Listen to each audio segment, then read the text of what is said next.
Mga partner, ito yung naganap kahapon. No? Ayan na. Ito na. Ayan, minority bloc sa Senado. Nag-walk out dahil sa panukalang remote voting. Nag-walk out sa Senate plenary ang mga miyembro ng minorya matapos questionin ang umano'y pagmamadali ng majority bloc na amyendahan ng Senate rules para payagan ng remote participation ng mga senador sa sesyon. Pinangunahan ni Senator Juan Miguel Zubiri ang paglabas ng minority senators habang mainit ang debate sa panukalang amyendahan ng bahagi ng Rules of Senate tungkol sa teleconferencing at ang tinatawag na remote voting na sa tingin ng minorya pabor sa kampo ng majority senators kung saan kasama si Senator Ronald Bato de la Rosa. Ayon sa minority, tila minamadali umano ang proseso upang makinabang ang ilang senador na posibleng humarap sa kaso o hindi makadalo ng personal sa sesyon. Nagkaroon din ng tensyon sa pagitan ni na Senator Risa Hontiveros at Senator Rodante Marcoleta matapos magbitiw ng komento si Marcoleta tungkol sa legal background ni Hontiveros, bagay na tinuligsa rin ni Erwin Tulfo bilang ad hominem. Ginit naman ng Senate President Alan Peter Cayetano na may kapangyarihan ng plenaryo na pagbotohan agad ang panukala. Ngunit ayon sa minority bloc, dapat muna itong dumaan sa maayos na deliberasyon at committee process bago aprobahan. Tanong, unparliamentary sa tingin nyo ang ginawa ng minorya kahapon, partner Bisdak? Alam nyo partner, tama po. Unparliamentary po talaga yung ginagawa ho ng minority. Minority bloc. Yan ang tawag sa kanila, minority bloc. Kasi nga partner, sa Kongreso, kahit sa lower house ka man or sa upper house ka man partner, normal po talaga yung debate. Kasi nga, ikaw itinalaga ka dyan bilang isang mambabatas. Sa mga mambabatas, ang argumento ay usual lang po yan. Kung meron kang ipinaglalaban, ay dapat ilaban mo. Correct. Huwag kang mag-walk out. Mm-mm. Kasi pag mag-walk out ka, isa lang ang ibig sabihin sa'yo, talunan ka. Mm-mm. Hindi mo kayang debatihin yung kapwa mo senador. Hindi mo kayang depinsahan ang ipinaglalaban mo. Kasi ang hirap yan partner ha. Kung ikaw meron kang nire-represent dyan sa Senado na mga sektor, what for example partner, mga jeepney driver, meron kang ipinaglalaban sa kanila. Meron kang gusto na ilaban dyan sa Senado at gagawa ka ng isang mga amendments. Ngayon, pag natalo ka sa argumento, mag-walk out ka. Paano mo ipinaglalaban yan, partner? Eh di ba ho, kung meron kang katwiran, ipaglaban mo, partner. Correct. Naririnig ko yan kay Mamaya pa na. season. Oo. Kapag may katwiran, ipaglaban mo. Oo. Eh hindi ninyo nilaban yung katwiran ninyo. Saan kayo lumaban? Sa harapan ng mga media. Sinisira ninyo yung majority. Nagtatantrum kayo. Para kayong mga isip bata, partner. Correct. Oh, partner, mamaya, part 2 ako. Babarat-baratan pa natin to. Pahabain natin to. Oh, magandang usapin to, partner eh. Marami yan. Yung Marami. muna. Yung konsepto muna ng pag-walk out. Sa walkout muna tayo, no? O yun, mga partner, nag-walkout sila. Hindi nga. Hindi, ito. Hindi ng intro mo, pahabain natin to. Ito, partner. Ganun no? pa eh. Yung ginawa nilang pag-walkout, mga partner, sang-ayon ako dito sa sinabi mo, partner Bisdak, na unparliamentary. No? Tulad nga ng sinabi ni partner Bisdak, mga kababayan, kung meron kayong pag-uusapan, katulad yan, babaguhin ang rules, mga partner. Babaguhin ang rules ng Senado. So, possible, ang nakakaalam niyan, ang Senate President at ang mga kasama niya sa majority. Eh minority sila di ba? Pero later on sa mga pag-uusap, malalaman din naman nila 'yan kung ano ang mga babaguhin. Tulad nga nung motion ni Senator Rodante Marcoleta, doon sila unang pumalag talaga. Yung amendments ni Marcoleta. Yung motion na 'yon, amendahan 'yon. Ito baguhin ito, gamitin natin ang online, di ba? Teleconference. Teleconference na pwedeng mapa-minority ka man, mapa-majority ka man, kung nasa alanganing oras ka, pwede kang dumalo. Correct. Oh, Pamamagitan ng video conference, teleconference. Zoom. Yan, Oo, pwede oo. yan. Oo. Nga naman kasi tulad niyan, si Saldico, napakalayo, kinakailangan magsimula na ang Blue Ribbon Committee at kinakailangan makuha din ang palig ni Saldico, gagamitin yan, partner. Ano ba pinagkaiba nito sa online voting? Walang pinagkaiba, di ba, partner? Itong ginagawa natin sa COMELEC, di ba ginagamitan ng internet yan? Online yan. Oh. Yung motion ni yung motion ni Rodante Marcoleta, online din yan. Walang pinagkaiba. At saka tama nga yung sinabi ni Senator Marcoleta, nasa stage na tayo, nasa panahon na tayo ngayon ng teknolohiya. Correct. Kaya, i-grab natin ito, gamitin natin ito. Parang dinagdag lang naman ni Marcolita. Dati naman yung mga amendments na yan, partner, dinagdag lang ni Senador Marcolita Oo. yung teleconference Oo. at video conference. Alam mo, partner, tanggapin natin ang katotohanan. Sila rin nagsabi, si Erwin Tulfo rin na baka may makulong pang dalawa, di ba? Ang tanong ba, pag nakulong ba yung mga yun, hindi na sila senador? Senador Pa rin. Oh. Di ba? Oh. Tsaka hindi pa naman final yun pag nakulong dahil merong warrant of arrest. Alam nyo naman yung kinakaso sa kanila, non-bailable.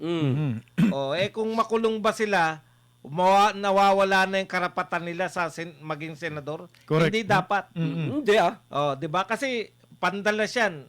Lalo na ngayon, ang tapang ng mga makagobyerno ngayon. Ang tapang nila na magkaso.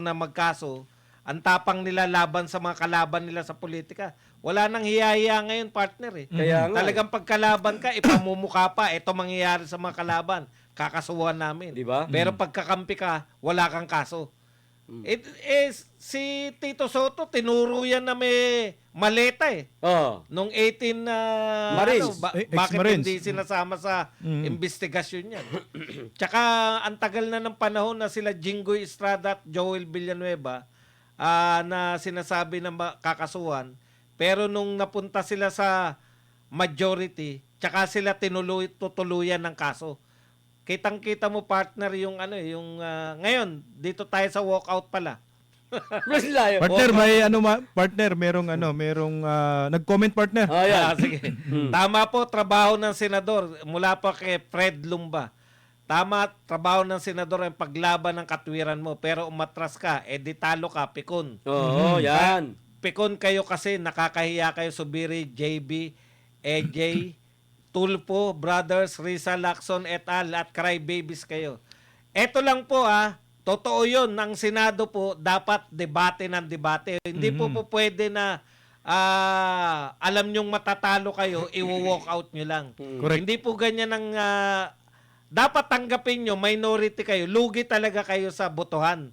Pero samantalahin nyo pa rin kasi ang nakikinig yung taong bayan Partner, pag napa-oo nyo yung sa katwiran yung taong bayan, malamang sa hindi, may bumaliktad dun sa majority. Correct. Hindi naman botohan ng Senado yan Katwi-katwiran. Wala naman kayong kinakatwiran Normal lang po yan, pagkatapos ng debate, magbobotohan. Correct. Ayaw nilang tanggapin yung botohan, partner. Correct. Partner Bisdak. Alam niyo po mga partner, nalungkot lang ako dito kay Senator JV Ejercito. Alam niyo po ba sa kasaysayan ng ating bansa, 2 beses lang po nangyayari na nagwo-walk out ang mga senador ng maramihan. Nung una ay sa panahon ng tatay niya. Kay Irap. Sa impeachment, nag-walk out yung mga senador. Prosecutor, partner, Oo. na nag-walk out nun. Doon sa panahon ni Irap. Ano ba nangyari nun? Ayun, nung nag-walk out yung, kasi ayaw nilang pabuksan yung Yung sobre. Sobre. yung kahon. Kahon, oo. Oo. Yung, Na meron daw naglalaman ng ebidensya labang kay kay Erap. Erap. Tapos nag-walk out, yun na, people power to. Correct, oo. Naranasan niya ni JV. Ngayon, sumama siya kagahapon sa pag-walk out. Hindi po ito usual sa isang senador. Mantakin mo senador kayo, okay lang sana partner yung isa lang. Yung isa lang nagwo-walk out kasi minsan normal talaga may nagwo-walk out na pa isa-isa. Pero ito, lahat sila, minority, 10 partner, nagwo-walk out sila. Naiwan si Tito Soto, siguro, for ano lang yun siguro partner, for para may mag-motion na wala mag-motion tayo sa lang na quorum. wala. Pero, sa palagay ko, partner, pinag-uusapan na nila ho ito na magwo-walk out tayo. Tingnan mo ito, anong tawag sa kanila? Sa tingin nyo ba, panalo yung minority dito? Hindi sila panalo dito. Mas lalo pang... Talo sila dito, Oo. partner. Bakit po matatawag natin silang talo? Unang-una, pinapakita ninyo na wala kayong argumento. Pinapakita ninyo na matatalo kayo ng debate ng majority, yung Brib 13. At pinakita ninyo wala kayong numero. Kaya yung last resort ninyo ngayon, kasi nag-insist na si Senator Alan Peter Cayetano na magbutuhan tayo.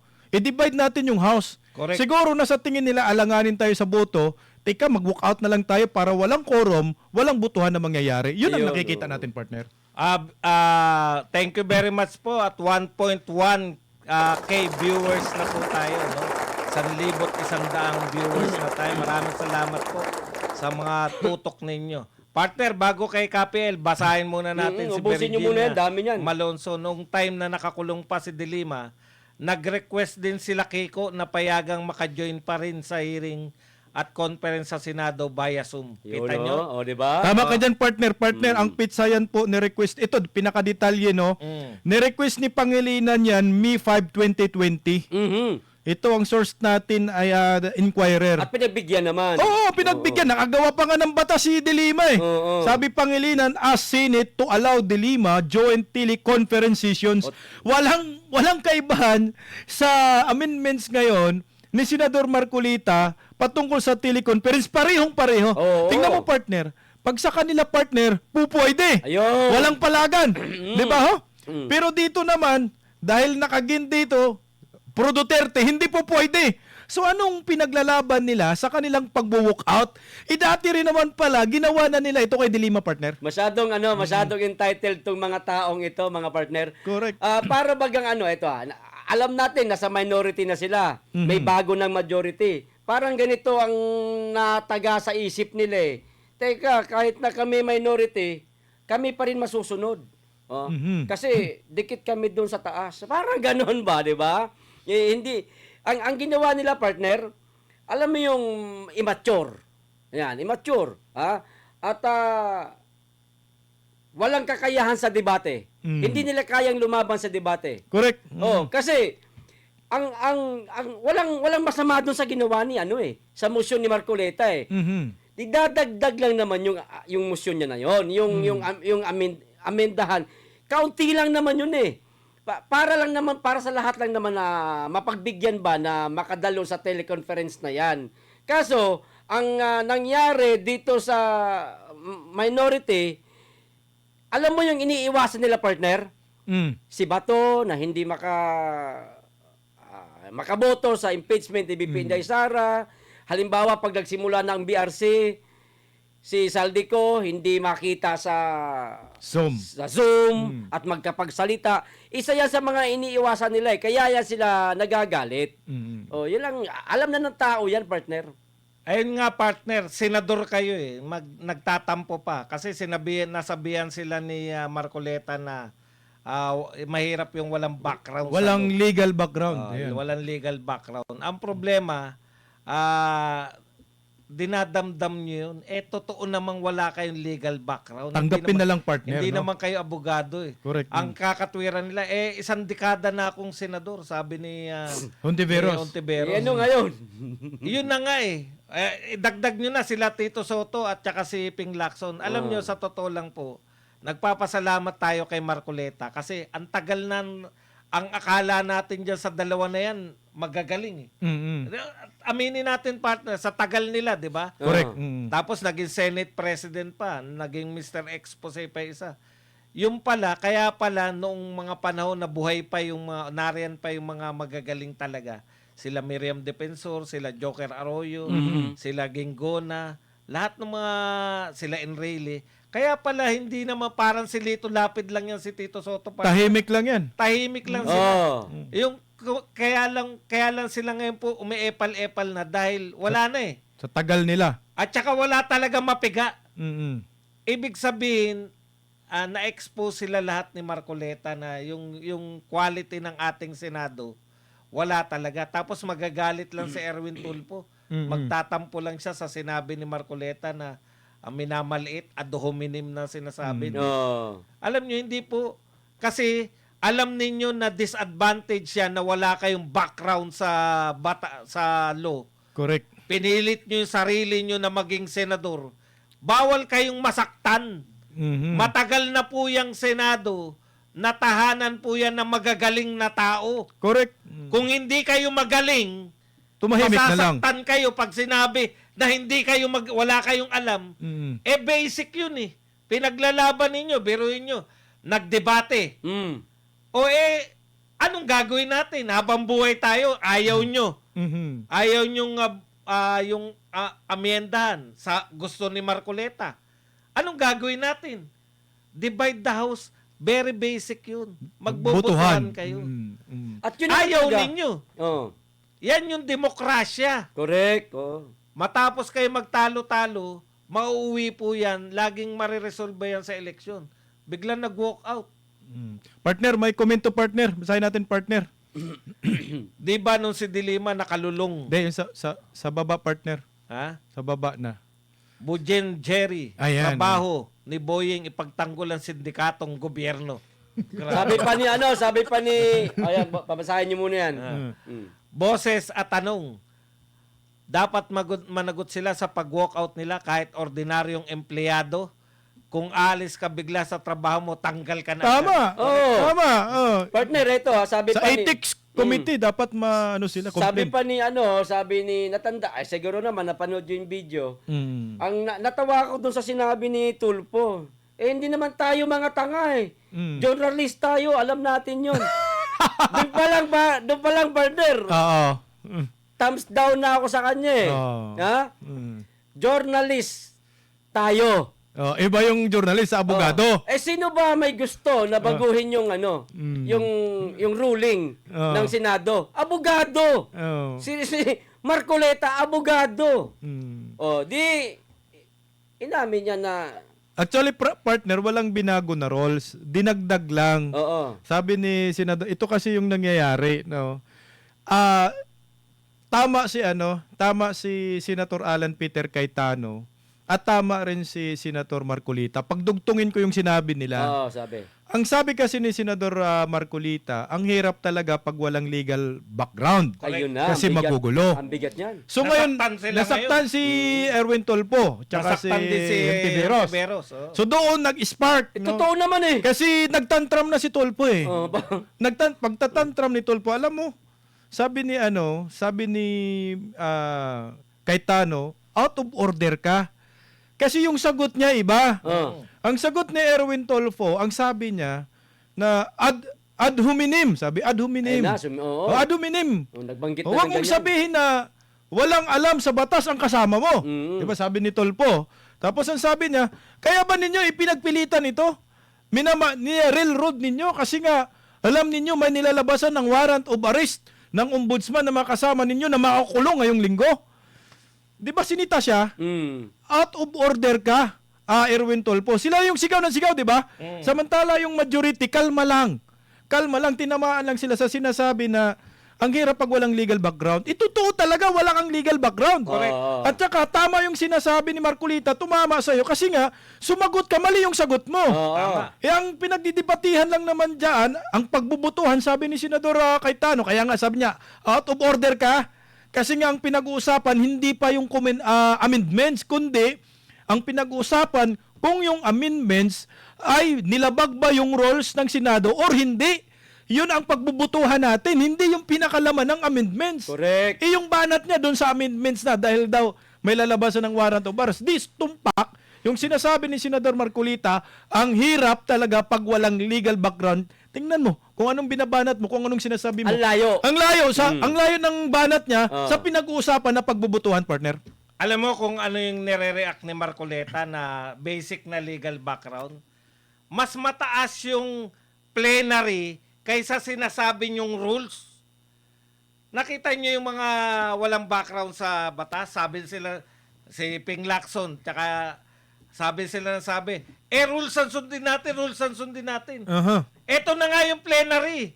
Anytime pwedeng baguhin ng plenary yung rules. Mhm. Yan yung sinasabi natin na walang legal background. Hindi nila alam basic yun.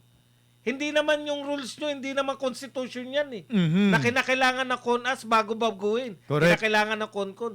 Pero yung rules ng Senado, Pwede. anytime yan pwedeng baguhin ng plenary. Dahil At dyan, saka partner. wala namang binabagong rules, partner. Correct, wala. Dinagdag lang. Hindi nga dinagdag eh. Nag-propose si Marcoleta, dapat aksyonan nyo yan. Mhm. Hindi, ito. Partner, pasalamatan Oh, sige, muna natin partner. Pakulay. Si Oh, sige, Annette partner. Fritz, maraming salamat sa Pakulay. sabi ni Lloyda Clamor. Mm. Parang si Mike Abby lang nag-walk out. Ay, salamat sa Pakulay, Lloyda Clamor. Tsaka kay Ann Fritz, maraming salamat sa pakulay. Tsaka wala po yan. Yan ang patunay na wala kayo sa legal background. Wala naman pong legal background yung pag-walk out eh.